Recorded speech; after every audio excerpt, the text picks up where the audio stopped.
Welcome to this video on options on the Xpression and impression writers. Let's jump right into it. You can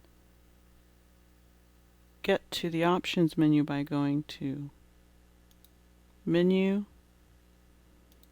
Xpression, and Options. You can also get to the Options menu by clicking on the Options button.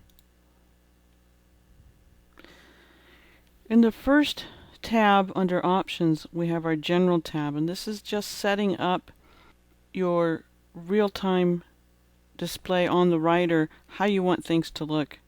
Certain things that you can enable and disable, but to actually set up the settings for them, you would have to use that from WriterSync, and I'll show you some of those in another video. So enable morphing. This enables you, if you have a root word and then a suffix, to follow the rules of English and merge those together so that it looks proper in translation. If you are outputting to an attorney or to a judge, and of course they don't read steno, if you enable phonetic translation, when it gets to their device that they are receiving your feed from, then it will be more readable for them. On the next one, which is process drag and drop strokes. In order to complete these settings, you would have to do that from WriterSync. This is just to enable or disable that. Basically, what the drag and drop strokes are, if you're dragging a stroke in or a key in, or you're dropping a stroke, you as the individual identify that to the writer so that it can analyze your strokes and look at one and say, oh, did they drag in a stroke? Did she identify that stroke? Oh yes, if I pull that out, does it make a translation? If the answer is yes, it'll put the translation down for you. So there's a lot of artificial stuff going on. The concept of the drop stroke is the same. Processing stack strokes, same concept, except now you've identified what strokes you tend to stack. And the AI of the writer will analyze that stroke, and it identifies that you've hit a stroke that you've said is something that you tend to stack. It will analyze it, and if it is a stack stroke, it'll take it out of there. We'll put a translation in its place. Auto conflict resolution. If you use conflicts, you can have the AI not resolve them for you by not checking this, or if you want it to solve it for you so it looks nice, you may put a check mark here. On the next one, the next number bar active, there are a group of people out there that don't use a number bar at all, and they don't want it coming into play at all. So on the Xpression, you get the option of unchecking that so you don't have to worry about it. The next one, mirrored SD cards. This is so both cards have exactly the same thing on each one. They're mirroring each other. Universal read mode. That is for people that are not using Winner. If you're using Winner, don't check it. You don't need it.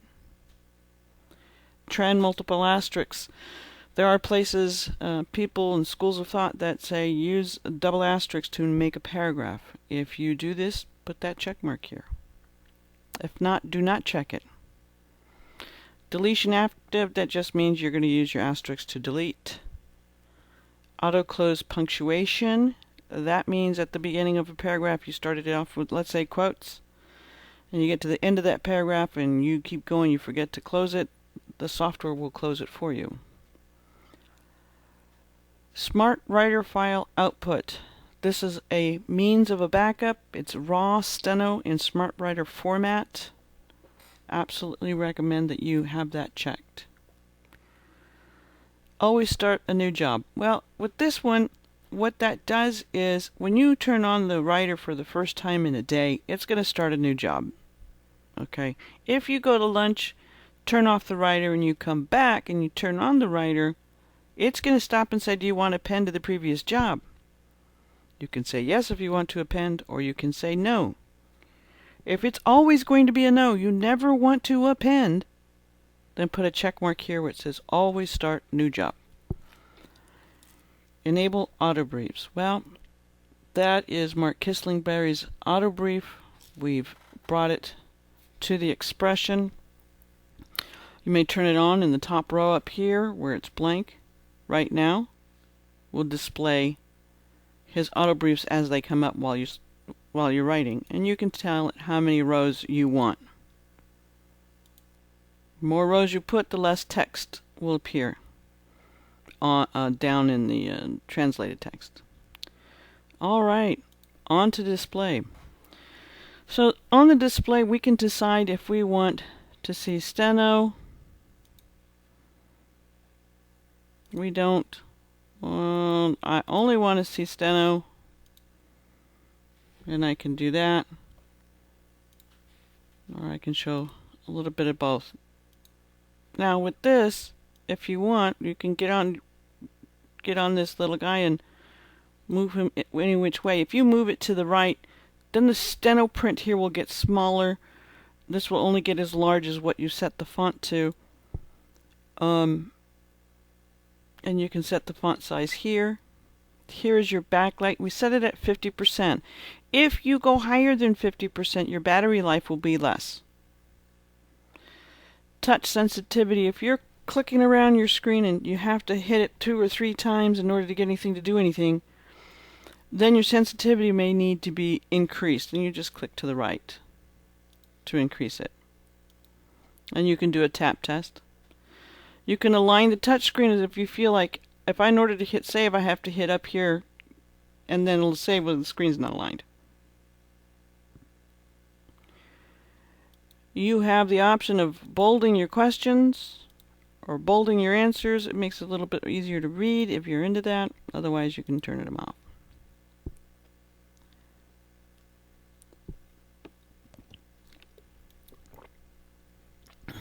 Dictionary.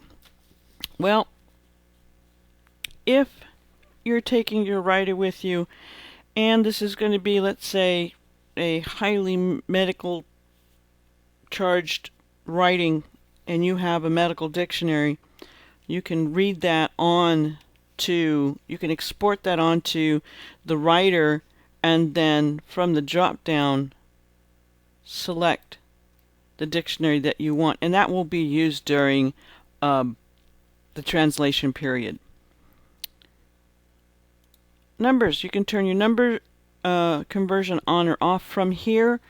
More details about number conversion are located in the writer sync. And you can also say, I want you to just go ahead and insert commas at thousands. You don't have to, but you can. Audio. So you want to make sure, if you're going to be having audio, you want to make sure that you check mark enable audio recording. The format you may want to play with, if it doesn't sound as crispy or as clear as you want, you may change the format. The higher the format, 110 megabytes per hour, the more room it's going to take on your card, although the quality should be the best. If you are a Winner user, then you may set how much time you want it to stop recording after you stop hitting the keys. In this case, it's set for 30 seconds. Enable mic boost. You want to make sure you have this checked. It'll boost the microphone artificially. You'll get more recording volume out of it. Enable audio loopback. This means that you want to hear the proceedings live as they're happening. You have earbuds stuck in the writer in the back, and you're ready to go. The only other thing I would advise anybody to do is make sure the record slide is pushed all the way up. We want as much recording volume as possible. You can always turn it down. It's going to be hard to turn it up past a certain extent. My only caveat and warning to anybody using a microphone on the writer is make sure that the microphone is plugged in before you turn on the writer. Again, before you turn on the writer. It's very imperative. We're going to click on Bluetooth. Now this is where we get to set up our writer for Bluetooth. We would do a search. It finds the writer. It finds the computer. We select the computer. We connect it. And then we are ready to go. CasePad. Now CasePad is the means in which most people who got the writer got the Wi-Fi dongle, if that was part of the deal that was going on at the time. And you put that Wi-Fi dongle in the host, and you set up your router. You would get a router to accompany this, paid for separately, and then you connect the writer to the router, any device to the router. Any device that can support a browser is welcome to be used. A Kindle, a phone, an iPhone, a Droid phone, a tablet, a computer, a laptop, Chrome, books, anything like that can be used for CasePad. And so what happens is everyone connects to the same router. You start writing. You give the proper instructions to the people using the device, and then as you're writing, that is delivered out to the device. So I want to thank everybody for listening to this video, and I will see you in my next one. Thank you.